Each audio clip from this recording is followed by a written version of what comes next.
भारत में आगामी 2024 का लोकसभा चुनाव सामने है और सभी राष्ट्रीय और क्षेत्रीय दल चुनाव की तैयारियों में लगे हुए। ऐसे में बहुजन समाज पार्टी भी चुनाव को लेकर बढ़ चढ़कर आगे रही है।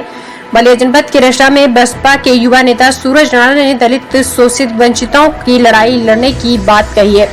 सूरज ने सर्व समाज के साथ साथ दलितों की लड़ाई लड़ने के लिए हर संभव प्रयास करने का आश्वासन दिया। साथ ही आधिकारिक महकमे हो या सत्ता के हर गलियारे में पहुंचकर शोषित की आवाज बुलंद करने की बात कही।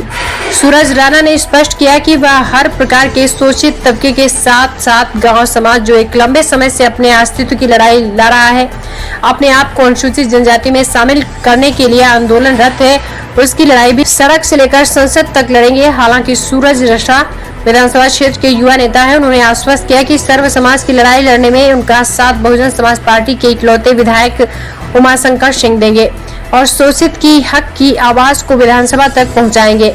कार्यक्रम में मुख्य रूप से विशाल राणा, धीरज प्रजापति, यशवंत रावत, धनु राजभर, सूरज साहनी, अभिषेक राणा, रोहन कुमार, दिनेश कुमार, धीरज राणा, निप्पू सिंह, मिराज अहमद, रवि कुमार, परवेज खान, कौशल, अमरजीत कुमार आदि लोग मौजूद रहे।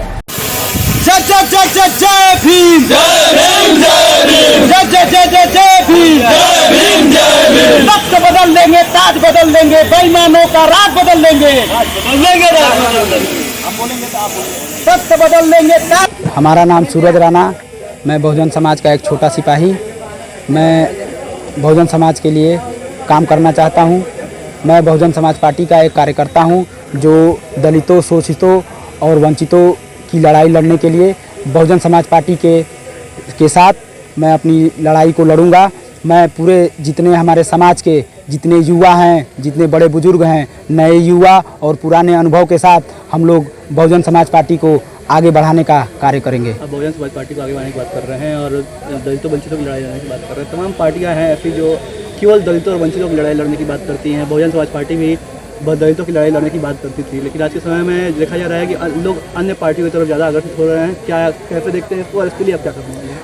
पूरा दुनिया जानता है, पूरा भारत, पूरा देश जानता है कि दलितों, वंचितों और शोषितों की लड़ाई माननीय कांसी राम जी ने और बहन कुमारी मायावती जी ने कितना बखूबी लड़ा है और उनको रोजगार से लेकर उनका हक का अधिकार दिलाने के लिए वो अपनी कुर्बानियाँ और कार्यों को कितने कुशलता से किए हैं कि जिनका इतिहास में आज नाम है।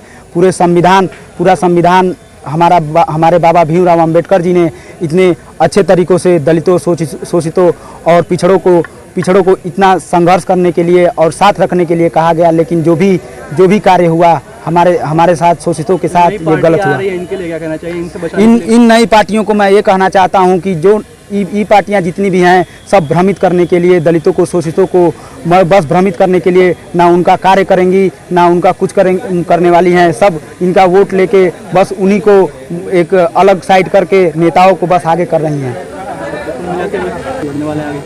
मैं दलितों की और शोषितों की लड़ाई लेने के लिए मैं सड़क पे अपने युवाओं के साथ आऊँगा और दलितों, शोषितों की लड़ाई दलितों की लड़ाई तो सड़क पर से काम नहीं चलेगा। आधिकारिक मैं गांव सड़क अधिकारियों के पास जाके मैं दलितों, शोषितों की लड़ाई और आवाज़ बनूंगा और जितने भी हमारे युवा यहाँ पे देख रहे हैं सबको साथ लेके मैं दलितों, शोषितों की लड़ाई लड़ूंगा। समाज दलित समाज में कैसे आता है? पिछड़ा तबका है, कई लंबे समय से अपनी लड़ाई लड़ रहा है, फिर उनको अनुसूचित जनजाति में शामिल किया जाए। क्या आप इस प्रकार की लड़ाइयाँ भी लड़ेंगे? बिल्कुल, गौड़ समाज के हक के लिए हमारा युवा और हमारे युवा समाज और हम लोग इसकी लड़ाई को लड़ने के लिए हम लोग आएंगे और कानूनी व्यवस्था को जहां तक जाना होगा हम इसको जाएंगे। कुल मिला के बहुजन समाज पार्टी की आप बात कर रहे हैं और बहुजन समाज पार्टी के एकमात्र विधायक उमाशंकर सिंह जी बच गए हैं। पार्टी खत्म होने का कगार पे है। हालांकि लोग दम भर रहे हैं कि 2024 में कुछ अच्छा परिवर्तन होगा, तो इसके लिए आप लोग क्या करने वाले? सामने 2024 है। माननीय उमाशंकर जी को मैं कोटि धन्यवाद देना चाहता हूं कि हमारे दलितों, शोषितों और वंचितों के लिए इतना कार्य, इतना संघर्ष किया है। मैं उन्हीं के दिखाए हुए मार्गों पे चल के मैं दलितों, शोषितों की लड़ाई लड़ूंगा और उनके साथ मिलकर बहुजन समाज पार्टी के कार्यों को आगे बढ़ाऊंगा। 2024 के लिए युवा वर्ग कैसे तैयार है? मेरा युवा वर्ग थोड़ा सा अभी कहीं ना कहीं हमारे ही समाज के नए पार्टियों से भ्रमित है। जो लोग जातिवाद करके हमारे बहुजन समाज को मतलब मुसीबत में डाल रहे हैं, मैं उन समाज के नेताओं से कहना चाहता हूं कि अब ये आप लोग की दुकानदारी बंद होने वाली है, क्योंकि हम लोग एक नए युवा और पुराने सोच के अनुभव के साथ हम लोग समाज में घर घर जाएंगे और कानून का दरवाज़ा खटखटाएंगे। उस सत्ता सरकार को भी हम लोग हिला के रख देंगे जो हमारे दलितों और शोषितों को आपत्तिजनक हो रही है।